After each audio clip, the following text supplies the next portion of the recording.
করে নারে তাকবীর নারে রিসালাত নারে গাউসিয়াত ও আল্লাহর ওলিদের মাজারে হামলা কেন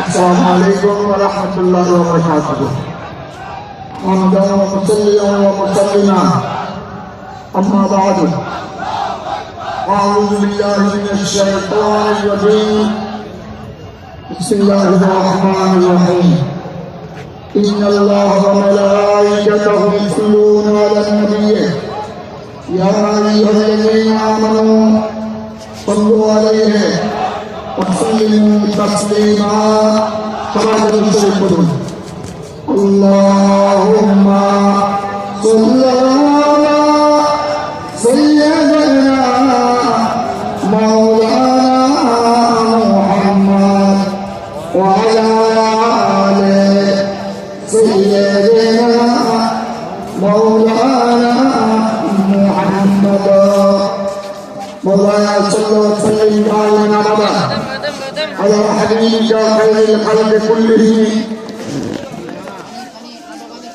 সম্মিলিত সুন্নিতের মাসাল কোরআনের আয়োজনে ঐতিহাসিক বাংলার উদ্যানে সুফিবাদী সুন্নি মহাসমাবেশের মাননীয় সভাপতি ও নেতৃবৃন্দ পীর মাশায়েখ সহ সুন্নি উলামায়ে কেরাম বিভিন্ন দরবার থেকে আগত সাজ্জাদা নশীন পীরানে তরিকত দরবারের ঔলাদ ভক্ত অনুরক্ত সর্বস্তরের সুন্নি জনতা আসসালামু আলাইকুম ওয়া রাহমাতুল্লাহি ওয়া বারাকাতুহু। আমাদের সম্মুখে বেশি লম্বা কথা বলার ইচ্ছা নাই, এটা কোনো ওয়াজের মাহফিল নয়। আমাদের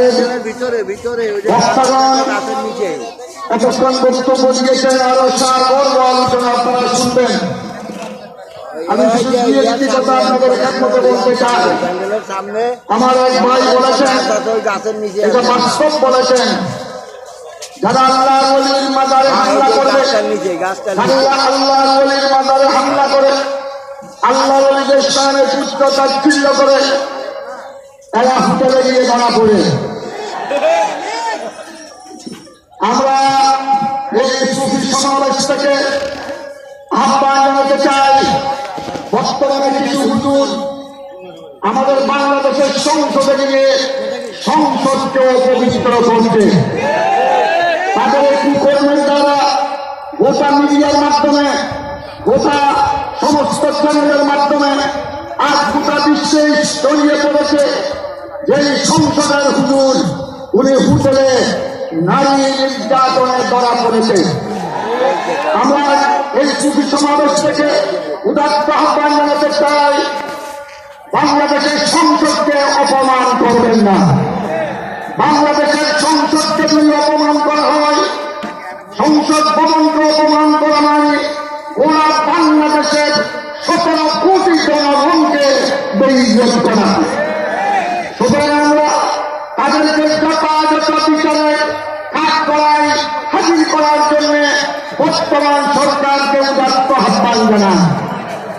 সাথে সাথে যারা ঈদে মিলাদুন নবীর ব্যাপারে কটূক্তি করে, জশ্নে জুলুসের ব্যাপারে কটূক্তি করে, নবী ওয়ালির শানে বিরাদরি করে, সাহাবায়ে কেরামের শানে বিরাদরি করে, আজ আমরা আহ্বান জানাবো বর্তমান মিডিয়ার মাধ্যমে সমুপায় আপনারা দেখতেছেন কোন কোন মাদ্রাসায় বলাৎকার করা হচ্ছে, শিশু নির্যাতন করা হচ্ছে।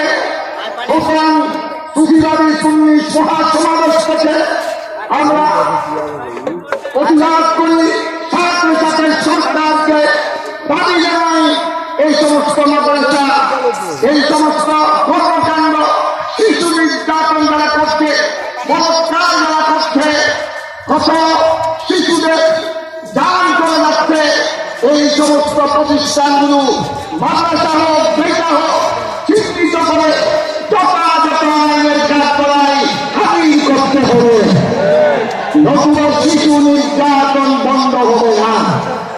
এবং ওদের নাম হলো বাংলাদেশের মানুষ চিনে মাদ্রাসা। আর সমস্ত মাদ্রাসার প্রতি মানুষের অন্তরে ঘৃণা জন্মেছে, মানুষের অন্তরে ঘৃণা থাকে। সুতরাং এইসব ওয়াহাবি মাদ্রাসা, এইসব কওমি মাদ্রাসা, গান্ধী মাদ্রাসা অতি সত্তর এখানে প্রচারিত আইনের মাধ্যমে শিশু নির্যাতন বলৎকারকে বন্ধ করার জন্য আইন শৃঙ্খলা বাহিনীকে আহ্বান জানাবো, সরকারকে যথাযথ পদক্ষেপ গ্রহণ করার জন্য জোর দাবি জানাবো। সাথে সাথে আমরা জানাবো আল্লাহ নবীর মাজার শরীফ এটাকে রক্ষা করা সমগ্র মুসলিম উম্মার দায়িত্ব, সরকারের দায়িত্ব। বাংলাদেশের শতকরা 85-90 জন মুসলমান, জরিপে দেখা যায় 90% থেকে আরো বেশি। এই বাংলাদেশে যদি ওলিউল্লাহর মাজারে হামলা করা হয়, মনে রাখবেন যারা আল্লাহ নবীর মাজারে হামলা করে এরা তাদের পরিচয় হলো এরা গুন্ডা বাহিনী। ইসলামী দল নয়, ইসলামী দল হতে পারে না। ইসলামের নামে গুন্ডা, এইসব গুন্ডাদেরকে প্রতিহত করতে হবে। সাথে সাথে আমরা বলবো আমার পেয়ারা নবীর নির্দেশ আলাম ফাজরুহা নাহাইতুকুম আন জিয়ারাতিল কুবুর আলাম ফাজরুহা ফাইন্নাহা তুযাক্কিরুল মাউত আও কামা ক্বালা আলাইহিস সালাতু ওয়াস সালাম। আল্লাহ নবীর মাজার জিয়ারত, ঈমানদার মুসলমান কবরস্থানের জিয়ারত, এটা আমার নবীর নির্দেশ, এটা সুন্নতে রাসূল, সাহাবায়ে কেরামের সুন্নাত, এটা ইসলামী শরীয়তের বিধান। সুতরাং আমরা আল্লাহ নবীর মাজারে এবং সমস্ত মুসলমানের কবরে আমরা জিয়ারত করব। এটা জিয়ারত সুন্নাত, এটা বড় ইবাদত। ওখানে আমরা মিলাদ শরীফ পাঠ করব, কোরআন তেলাওয়াত করব, জিকির আজকার করব। আল্লাহ নবীর মাজারে আল্লাহ নবীর উসিলায় নিয়ে আমাদের বাংলাদেশের জন্য শান্তি কামনা করব, বিশ্বের মজলুম মুসলমানের জন্য আমরা সাহায্য কামনা করব। সুতরাং আল্লাহ নবীর মাজারে যারা হামলা করে তাদের বড় ষড়যন্ত্র হলো বাংলাদেশের মুসলমানের অন্তরে ওলিউল্লাহর প্রতি যে আন্তরিকতা, যে শ্রদ্ধা, এটাকে নস্বাত করার জন্য তাদের এই ষড়যন্ত্র, এই ষড়যন্ত্রকে রুখে দিতে হবে। সাথে সাথে আমরা বলবো পুরো আল্লাহ নবীর মাজারে ভোটাবাজি চলবে না, ওখানে ভোট টাকা চলবে না, শরীয়তের কোন কার্যকলাপ চলবে না। এইভাবে সমস্ত আল্লাহ নবীর দরবারের কর্তৃপক্ষ মতুয়াল্লি